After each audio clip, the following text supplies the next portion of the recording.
seorang pria menemukan sesuatu yang aneh saat makan malam. Ia melihat bubur di mangkuknya dan istrinya sudah habis dimakan. Tapi nasi di mangkuk anaknya belum disentuh. Mengingat kemarin anaknya bermain dengan racun tikus di gudang dan sekarang tampak gelisah. Pria itu merasa ada yang tidak beres. Ia segera menangkap anaknya dan mulai menginterogasi. Benar saja, ternyata anaknya sudah lebih dulu menaruh 2 kilogram racun tikus ke makanan. Setelah menyadarinya, ia segera menyuruh istrinya menelepon polisi, tapi saat itu sudah terlambat.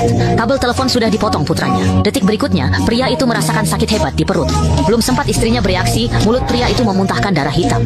Melihat itu, sang ibu terkejut dan terpaku. Sampai sekarang pun ia masih tidak percaya putra mereka yang penurut, Dong Xiao, bisa melakukan hal seperti ini.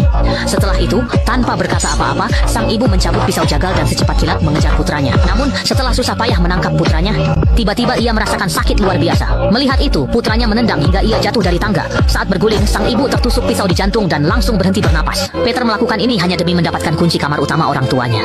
Sebelumnya, saat bermain di kamar, Peter menemukan lubang di dinding dan melihat seorang kakak perempuan yang belum pernah ia temui. Setelah memastikan ibunya sudah meninggal, ia masuk kamar dan memindahkan jam besar di kamar utama. Di baliknya tersembunyi pintu kecil, dan kakak perempuan yang ada di dalam dinding ternyata dikurung di sana. Peter segera memasukkan kunci dan membukanya. Ia mengira akan melihat kakak perempuan cantik keluar, tapi justru terdengar tawa menyeramkan dari dalam. Peter ketakutan dan langsung lari ke kamarnya, menahan pintu karena takut, tapi ternyata kakaknya sudah mengejarnya lagi. tepat saat Peter mengira kakaknya akan masuk, beberapa anak nakal datang mengenakan topeng Halloween padanya.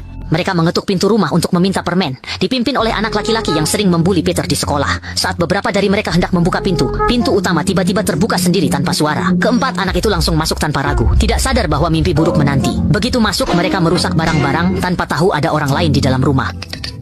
Mengikuti.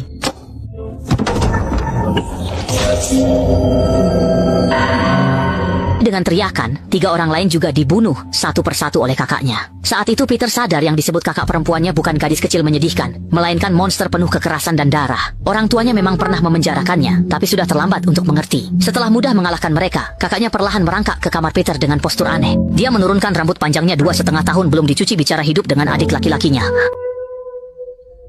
Mereka menjerit dengan sangat keras. Jadi ayahku yang baik hati membuatkan aku sebuah lubang kecil di tanah. Selamat merayakan Halloween yang menyeramkan. Setelah itu, sang kakak yang kejam mengurung adiknya yang malang di ruang bawah tanah yang gelap dan dingin.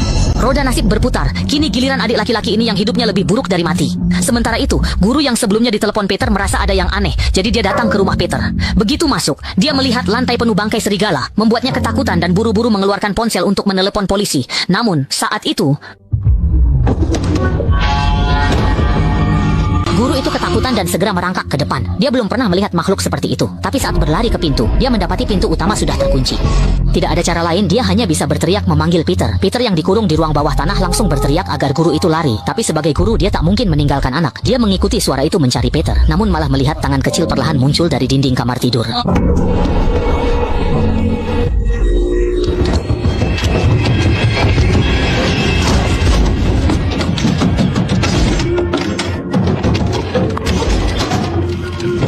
Apa benda itu? Itu adikku. Guru langsung terkejut mendengar kata-kata itu. Dia terkejut, seperti apa kakak perempuan itu sampai bisa menakutkan. Tak lama kemudian mereka mendengar suara dari balik dinding. Sepertinya dinding di depan mereka kosong. Guru itu segera berusaha menghantam dinding itu, dan tak lama kemudian membuat lubang besar. Ia buru-buru menarik Peter keluar, dan cepat berlari ke pintu belakang. Tapi mana mungkin 2 kaki berlari lebih cepat dari 4 kaki. Saat mereka mengira akan berhasil melarikan diri, malangnya Peter tertangkap lagi. Setelah itu, kakak mengurung adiknya di ruang bawah tanah yang gelap, agar adiknya merasakan penderitaan yang pernah ia alami saat dikurung. Sejak kecil, kakak sudah terperangkap di sana, sehingga ia terbiasa memanjat dinding. Melihat kakaknya kuat, Peter pun ketakutan dan terpaku. Kenapa kamu seperti ini? Tidak semua anak bisa sesempurna kamu, Peter. Aku memang terlahir seperti ini. Tidak ada menganggapku monster. Guru datang mencarinya, dan kakak langsung menutup mulut mungil Peter. Ia tidak bisa berteriak minta tolong, dan guru itu bukan orang bodoh. Ia segera menemukan tempat ini.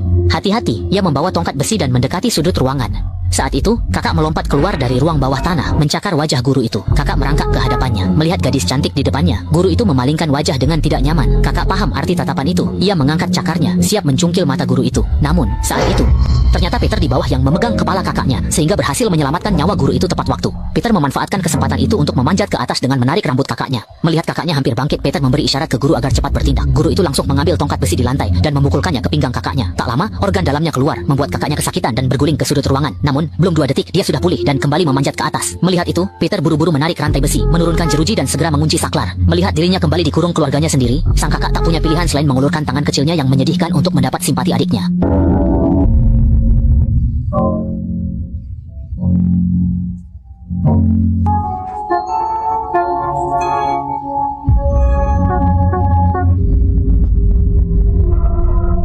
Peter menyangkal tegas, tapi memang benar ia meracuni orang tuanya dengan racun tikus. Setelah itu, tiap malam saat hendak tidur, Peter dipenuhi kecemasan. Bertanya-tanya apakah ia sudah mengunci pintu. Hari itu adik perempuannya membuktikan pintu itu memang tidak terkunci.